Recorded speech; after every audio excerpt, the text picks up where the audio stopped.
There were 3 of us, and the silence here rang as if someone had stretched an invisible string. My name is Leo Kramer. I am 33. Technician observer, a man whose job is to listen to the way metal breathes. At the beginning of December, we landed on the ice strip near Station Sigma East, and immediately understood that the world had ended somewhere beyond the horizon line. Beyond that point, only milky light and a wind that spoke without words. The crew, the station chief, Oswald Reed, a polar veteran with the character of an ice axe, the radio operator, Nina Orlova, one of those who always fixes things on the second try, because the first one is already enough, and me, the newcomer, still smelling of training manuals.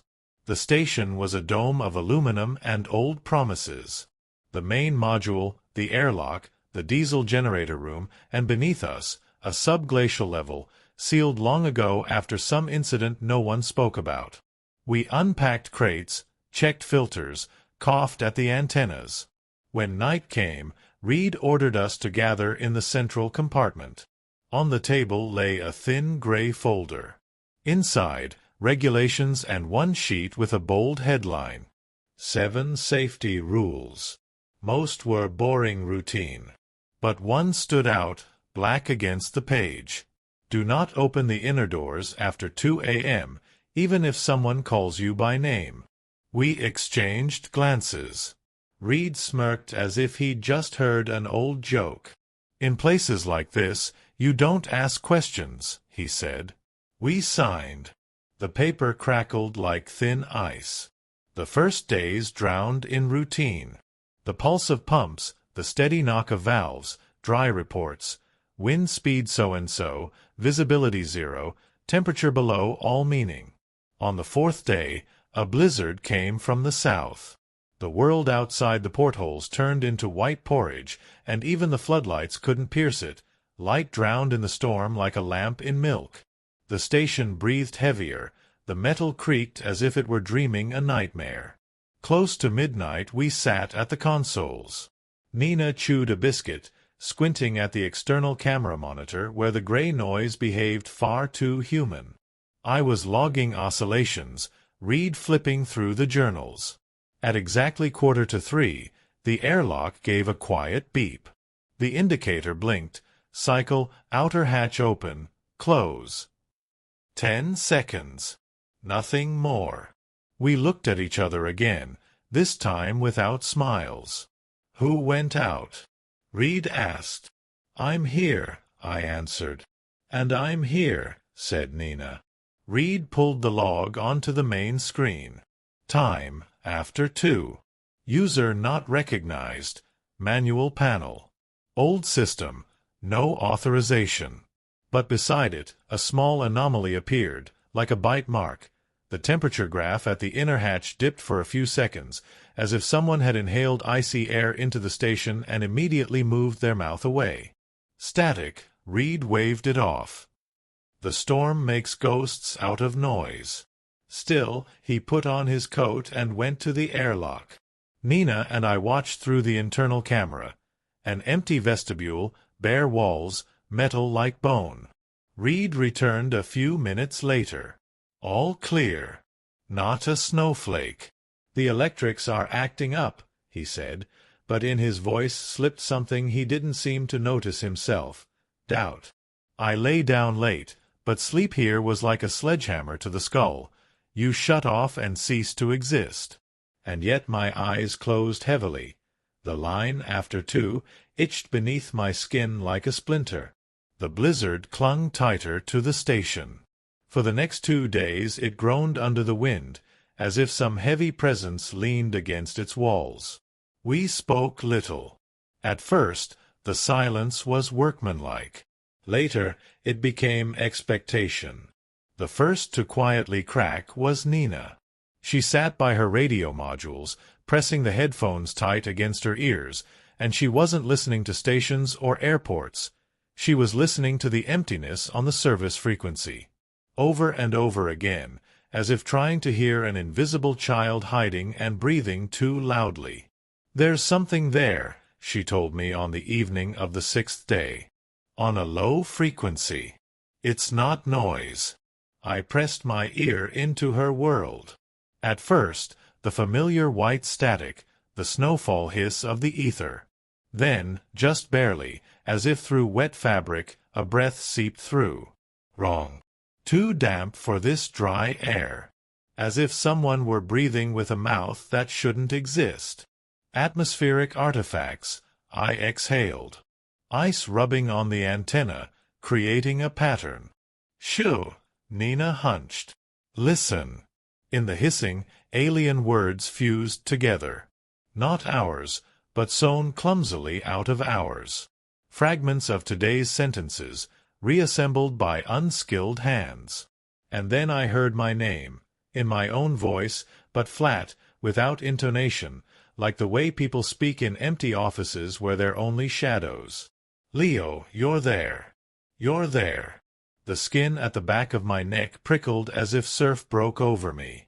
We called Reed. He listened, and heard only static. Spread his hands. The blizzard makes demons out of noise. Get some rest. Nina nodded, but that night she never came for her shift. The door to her cabin was locked from the inside. Reed forced it open with the emergency key. The bed was neatly made. Her coverall hung on its hook, her heavy boots standing paired and dry, as if they'd never been worn. The room was colder than the corridor. I flipped open the log and froze. The airlock had cycled again during the night. Time, just after 3. The outer hatch opened and never closed. The airlock! I shouted. Together we rushed there. The inner door showed a red light. The manual lever, pulled up. Someone had lifted that heavy bar as if with hands like ours. Reed opened it. A gust of wind blew in, carrying fine ice pellets. The outer hatch stood wide open, beyond it only formless white. The floor was dry. No tracks. As if outside wasn't a storm, but a blank screen. She couldn't have gone out, I said, what was no comfort at all. Her boots and helmet are here. Reed shut the hatch, dropped the lever. We went back to Nina's cabin again, as if a second inspection could restore logic to the world. Then I noticed under the bed a small black rectangle, our portable motion tracker. On its screen a single dot blinked. Moving slowly, steadily, somewhere beneath us, in the sealed subglacial level, a place cut off long ago by steel and time.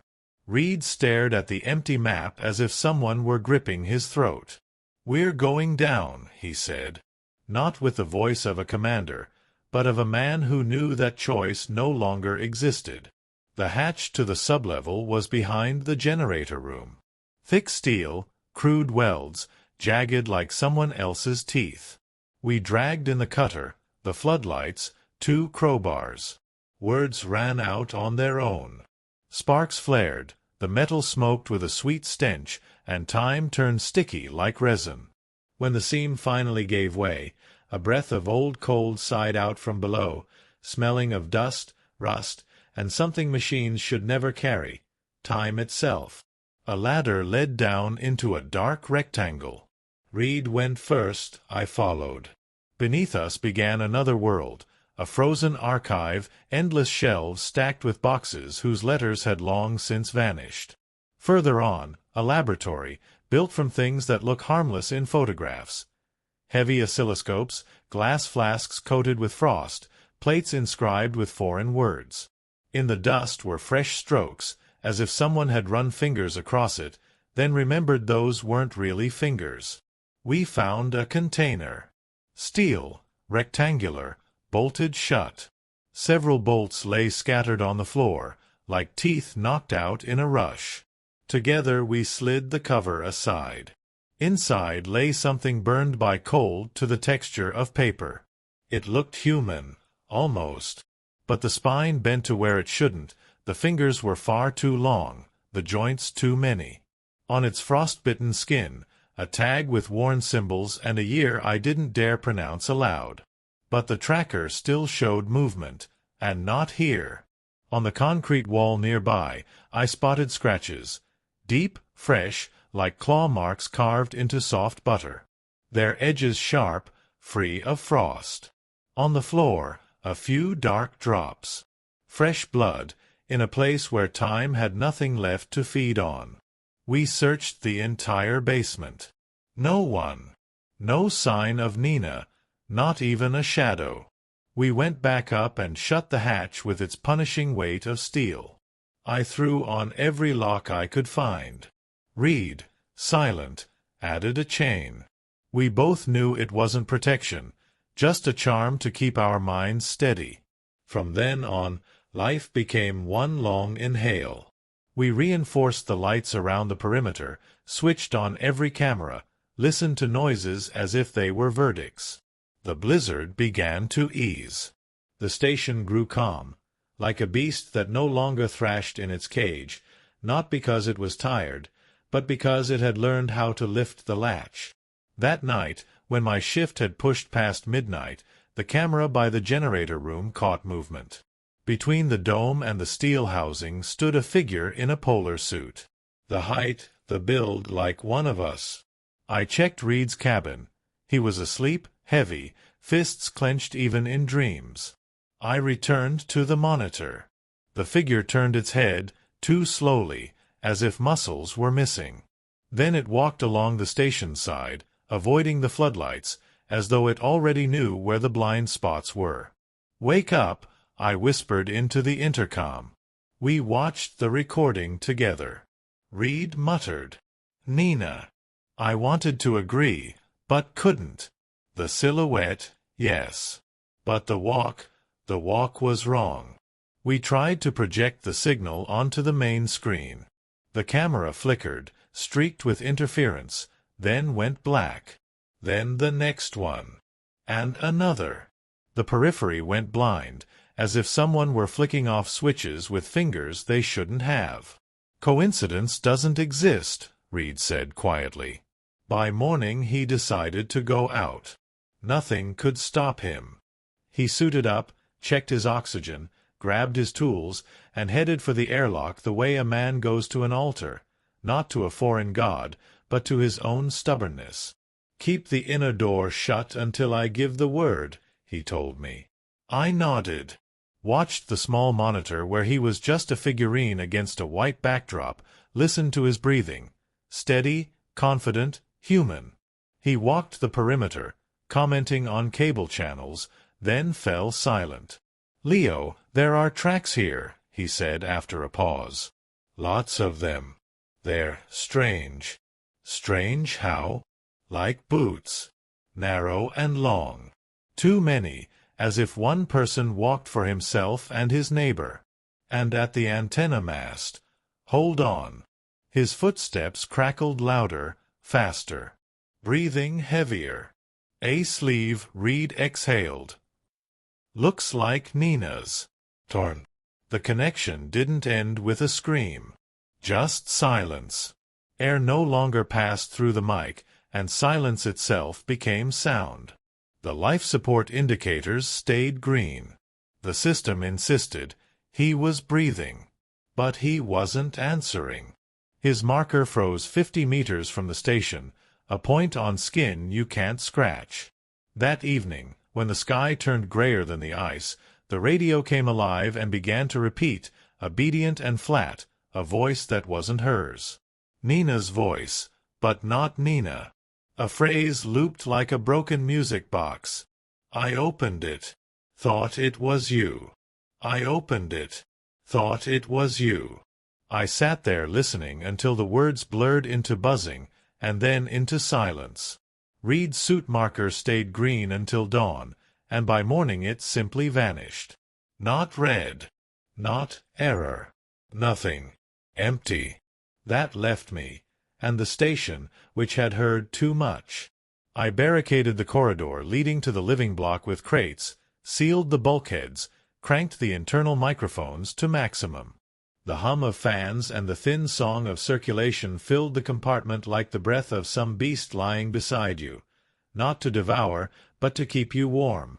I listened for a long time, and then, from the metallic gut of the air duct, came a scraping. Not sharp. Wet.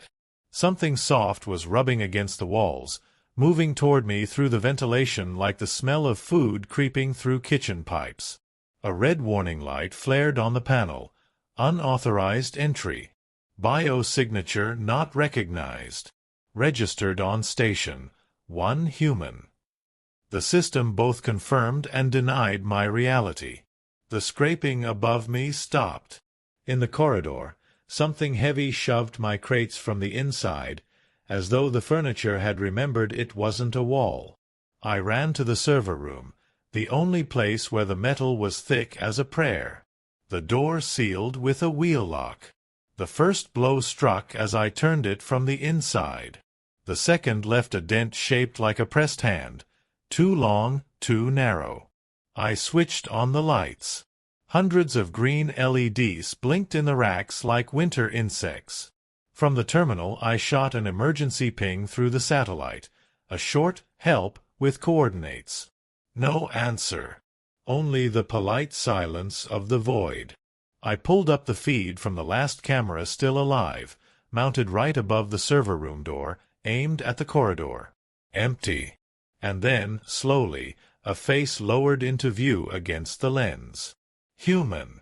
Almost. No eyelids. Pupils stretched vertical, like the night had stayed too long in its eyes. It pressed against the glass so I could see. So I could understand whose voice had called Nina after 2 a.m. So I would realize the station wasn't home only to us. The face lingered on the lens like a mask someone had forgotten to remove. It didn't blink. The fog of breath spread across the glass, then faded on its own, as if the air were being pulled in the opposite direction. The first blow rattled the door.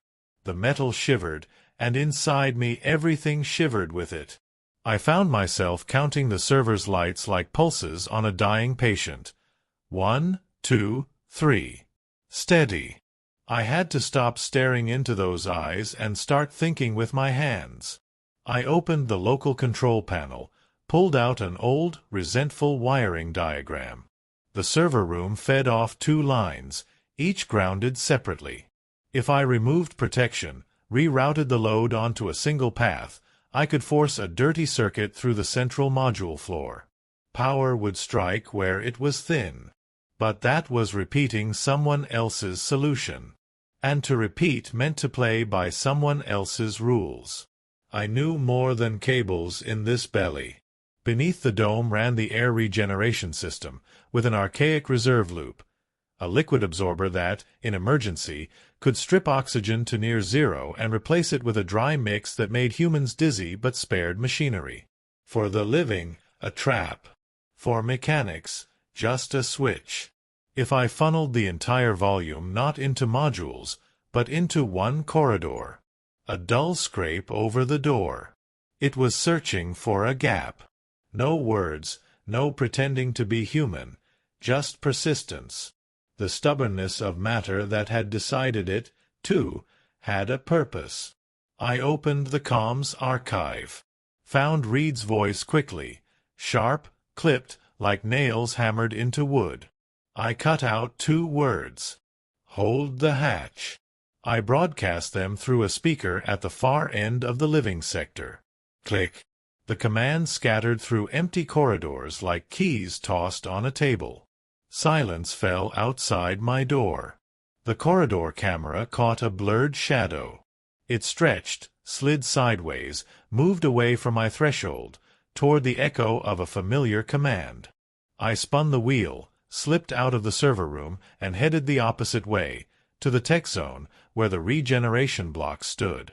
The corridor's light was green and low, like water beneath ice. The station groaned against the wind, and I walked to its rhythm like to a metronome. The console greeted me like an old acquaintance, indifferent to what I'd become. I pulled off the cover. Pipes, filters, vent valves, all in place. I killed the breakers, forced the pumps into manual override, reassigned airflow into 2 isolated sections. 1. The central passage. The other, the corridor leading to the living block. Bridged the circuits, set a 30-breath delay. Enough to run, enough to lure. On the camera feeds, movement flickered. A figure in Nina's suit stood at the door to our common compartment, tilting its head as if listening to the wall. Or to my heart, hammering loud enough to feed the PA system. I switched on the speaker by the central console. "Nina, your audio channel is open." The figure moved a shoulder. Very slowly. Too slowly for a human whose name had just been called. Then it turned, suddenly, without inertia, like a camera on a flawless tripod, and started toward me. I pulled back into the command module, left the door cracked open, a trap for shadows. Hid behind the NAV console, palm on the regeneration panel, where the timer ticked away, almost there. My heartbeat matched the unseen countdown. It entered. The suit hung off its frame like clothes draped over a mannequin missing bones. The steps weren't steps, soft as falling dust. Its head turned toward me. Eyes, lidless, black vertical pupils. Not human. Just interested. "Leo," came through the wall speaker in my own voice. "Hold the hatch." I almost laughed at that warped mirror. Somewhere else, Reed's clipped voice still echoed from the far corridor.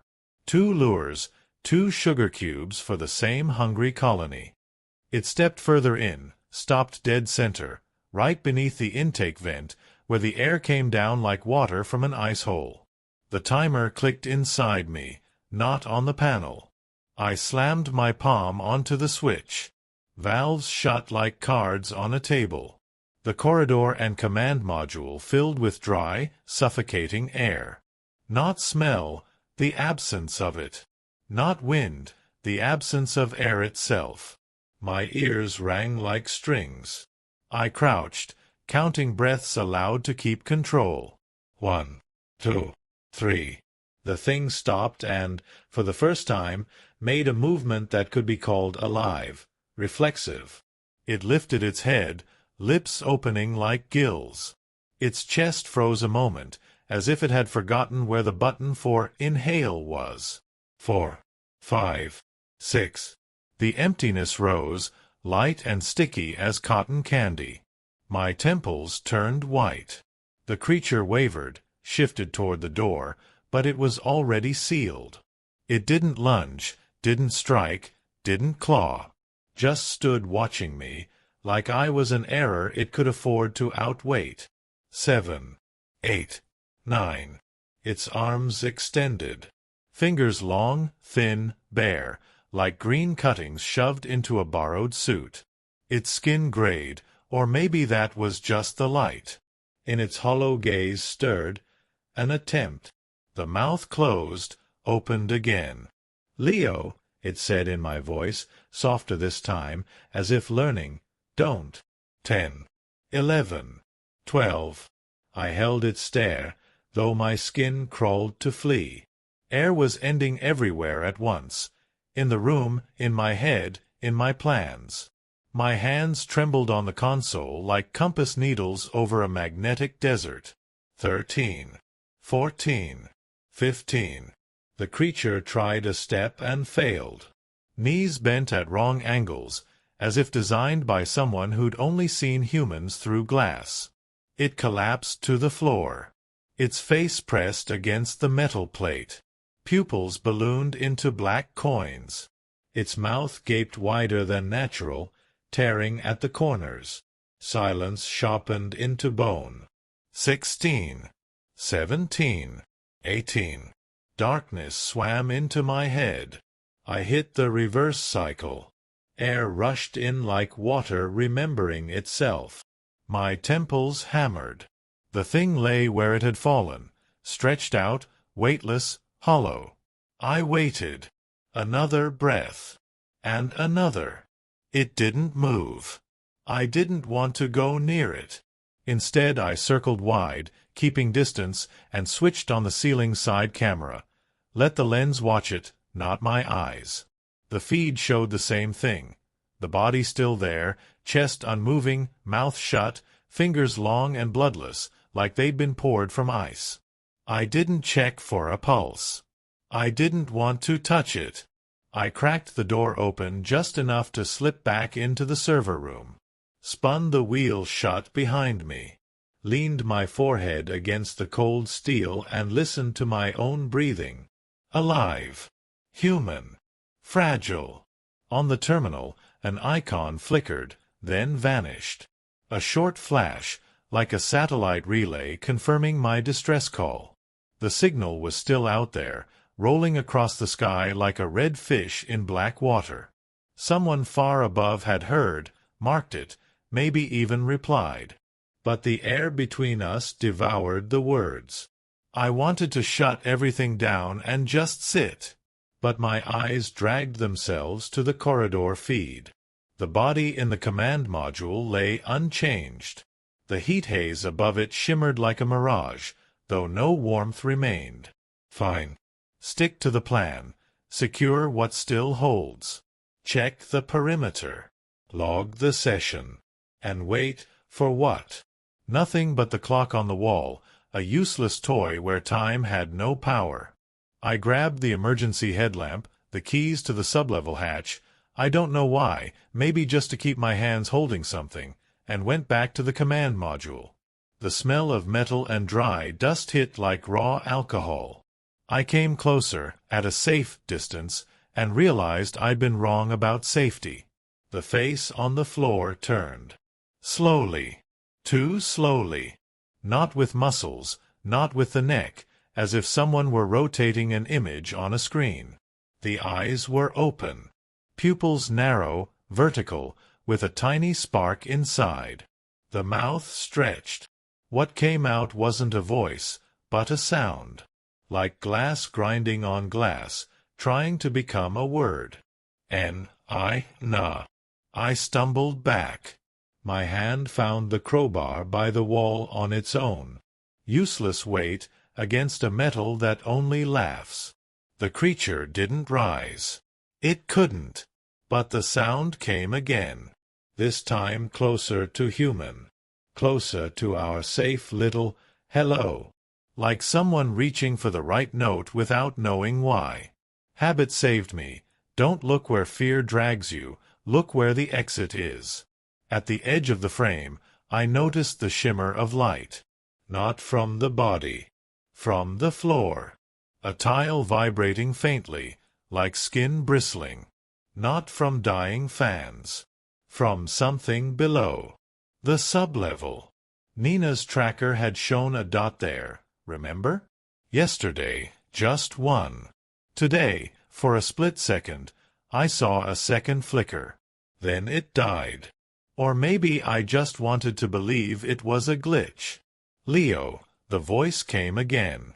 My own timbre, neat, precise, hold the hatch. I looked up at the charred stillness. No sound. The mouth didn't move. The camera still showed the same. Body, tile, air, mirage. The voice wasn't coming from there. I turned my head slowly to the ceiling. In the corner, where the ducts met, the darkness was thicker. Something glinted, like a wet eye, or a drop of water.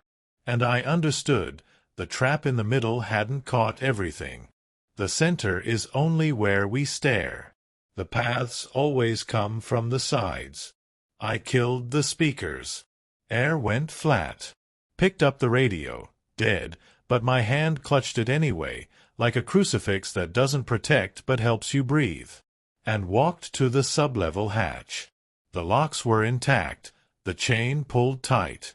The metal bled cold. From below rose a sound, not scraping, not whispering. A slow, heavy murmur, like water being forced to circle until it learns to speak. I pressed my ear against it, and I heard two voices, mine and Nina's, repeating different phrases we had definitely spoken in the past days above, overlapping like badly mixed tracks, splitting, merging, birthing a third, empty, like an echo in a well. I stumbled back, met the gaze of that stillness on the floor, and for the first time saw in it not predatory hunger, but longing, the simplest kind. Like a child clutching the edge of a new language, not knowing which side to bite. Leo came from the duct almost without delay. Open.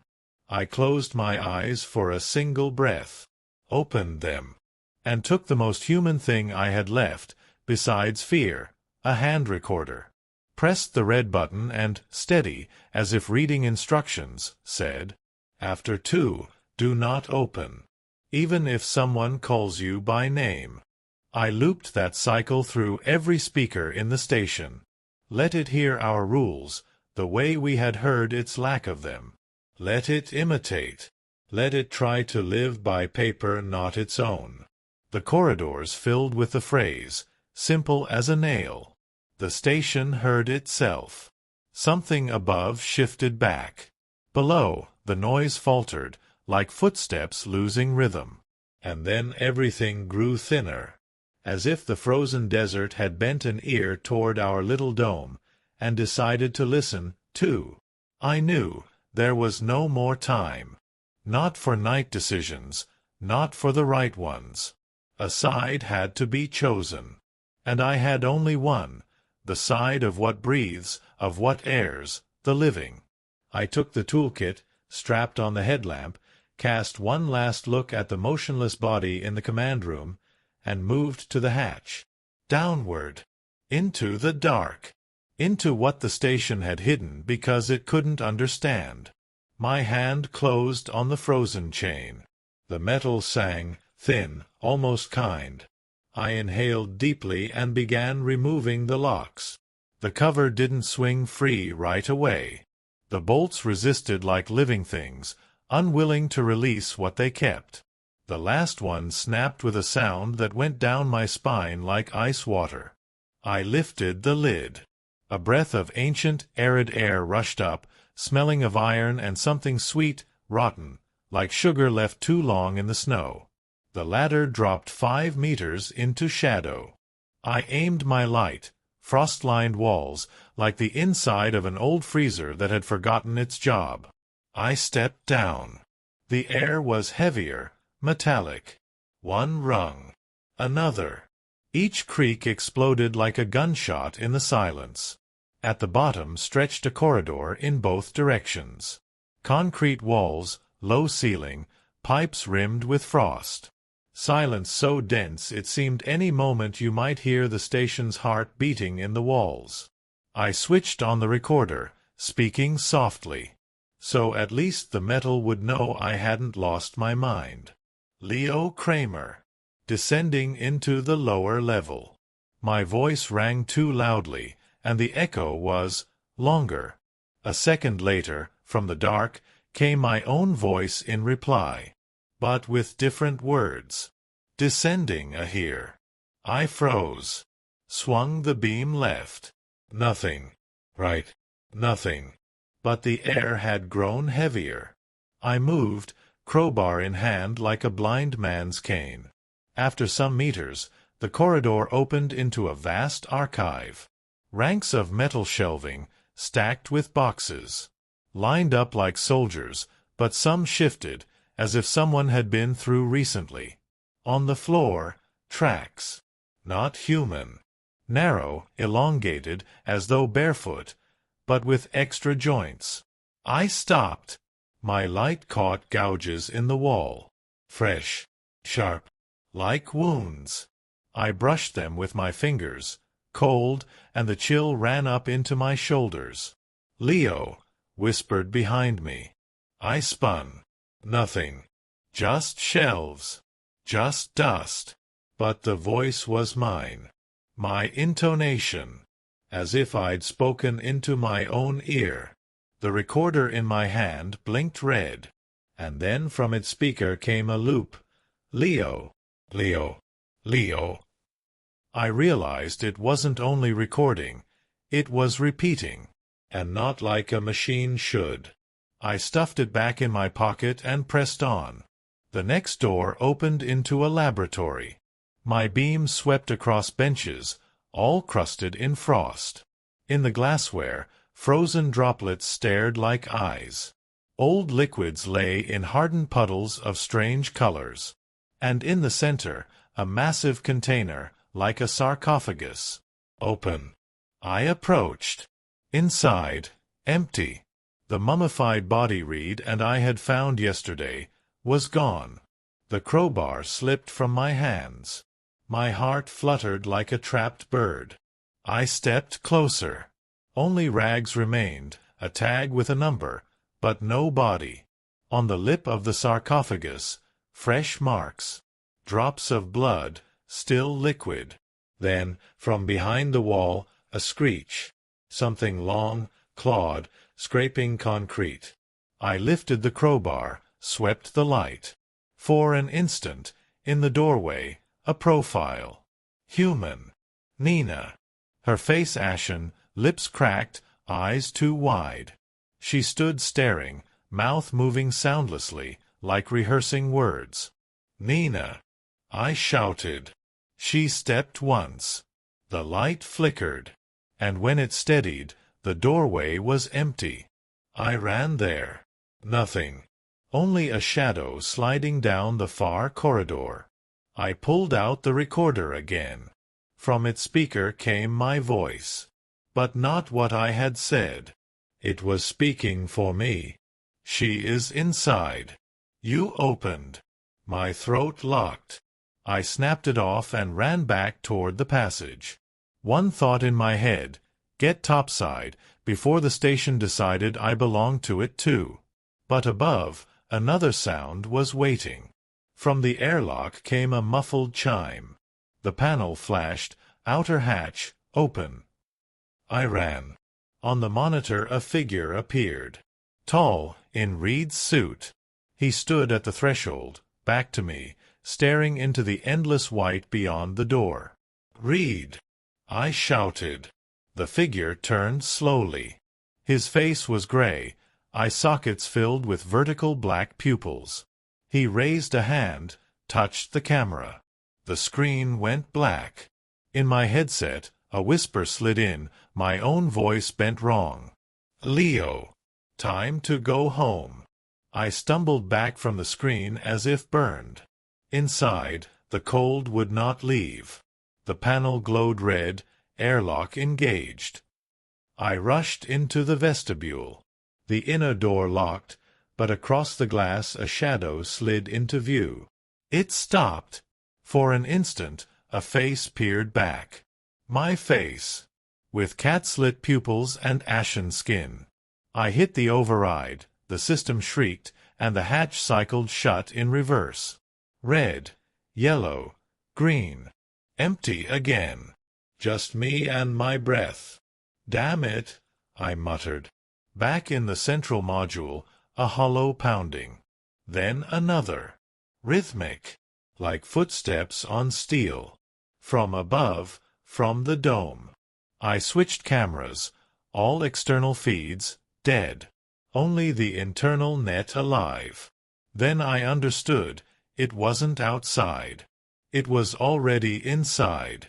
Through the ducts came a drag, nails running along pipes. The sound crawled across the ceiling. And the radio said, Leo, open.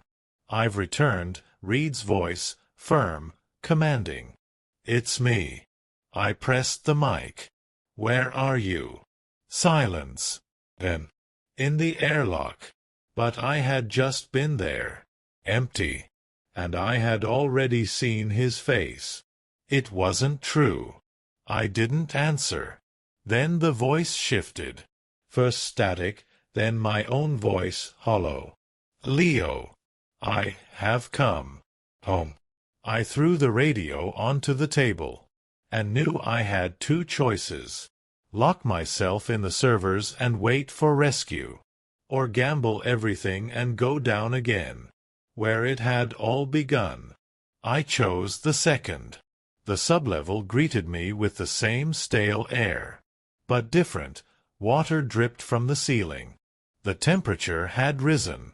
Old systems were waking. The ladder quivered under my boots, as if someone were descending with me. The laboratory was colder. The sarcophagus, empty again. On the floor, not just blood now. Footprints. Dozens. Narrow, long, crisscrossing. Like scores of feet walking in circles with nowhere to go. At the back, my beam caught an open door. It hadn't been there before. Behind it, a narrow tunnel, wet walls, cracked concrete. From within came voices. They were all speaking. Nina, Reed, even me. Phrases we had spoken. Twisted, overlapped, like someone trying to play every voice it had heard. I went in. My heart hammered so hard it drowned half the sound. Still I walked. Because if I didn't reach the end, the station would never let me leave. The tunnel opened into a vast chamber. The ceiling lost in dark. In the center, a huge circular tank, like a cistern. Its walls blinked with ancient sensors. And in their light, I saw the surface move. Not steel. It was breathing. Something alive, vast, sleeping beneath the ice for decades. The voices joined into one. Inside my skull. We are. You are us. Open. I stepped back. Behind me, a shadow. It moved soundlessly, like snow. In my beam stood Nina's suit. She was there, watching. But her face wasn't a face. Skin smooth, featureless, except for the eyes. And those eyes did not blink. I knew then, they didn't kill right away. They learned, copied, tried to be us, then replaced us. I raised the crowbar, drew breath. In front, the cistern. Behind, the shadow. Above, somewhere in the sky, a plane was coming. Rescue. Hours away. But the question was different. What would they find? Me, or what wore my shape? A laugh broke from me, sharp, broken. If you really are me, then tell me this. I lifted the iron. Why am I still alive? The answer. Silence. On the cistern's skin, handprints appeared. Pressed from inside. Dozens. Hundreds. Some human. Some too long, fingers endless. All beating the same rhythm. I remembered the generators. How to overload the system. The cables ran under my boots. If I stripped protection, dumped the current straight into the cistern, it would all burn. Me, the station, and what breathed here. Nina's shadow shifted, lifted a hand. And her voice, her real voice, warm, human, whispered, "Leo, don't. We can survive. Together." I shut my eyes. I knew it wasn't her. Nina was gone. This was the void, wearing words. I ripped the cover from the breaker box on the wall. Old switches, frost-bitten wires. I jammed a copper pin across the contacts. Sparks blinded me. The metal whined like boiling water. "Forgive me, Nina," I whispered. And I pulled the lever. The explosion wasn't loud. First, light. Blue-white, like the sky torn open. Then, a roar that crushed my ears. The floor dropped, the walls shuddered. The cistern screamed. Not with voices. With a hive torn apart. I fell into darkness. Lost the air. I woke with cold. In the corridor. Above, emergency lamps flickered. The station glowed from within, not fire, but electric blaze. The air trembled. I rose. No shadow. No voices. Only the dying crackle of wires. Above, the dome groaned. The smell of ozone. On the clock, 11 a.m. less than an hour to evacuation. I sat by the airlock, watching the white horizon. A distant rumble. Growing. A plane. I fired a red flare. It carved the gray sky. The plane dipped its wings. I laughed until I coughed. My throat raw, lungs burning. Minutes later, I saw them. Men in orange parkas advancing across the snow. 3. Firm steps, sure silhouettes. One lifted his mask. A tired face. "Are you Technician Leo Kramer?" he asked. "Yes," I answered. "Where are the other crew members?" I looked at the station. The dome still breathed. In its cracks, a flicker, as if something still lived inside. I turned away. "They're dead." The rescuer nodded. Another wrapped me in a blanket. The third held a medkit. All of it too perfect. We walked to the plane. Me between them, not looking back. But inside me, the question, were they human? Or had the station already learned one more shape? On board was warmth. They sat me down, gave me hot tea. I drank, hands shaking worse than before. The leader sat across from me. "We'll need a preliminary report," he said. "What exactly happened here?" I looked into his eyes. Normal. Human. But I knew too well that even normal eyes can lack eyelids. I took another sip. Answered. "System failure. Short circuit. The generator burned out. The others never returned." He nodded. Typed into his tablet. The plane lifted.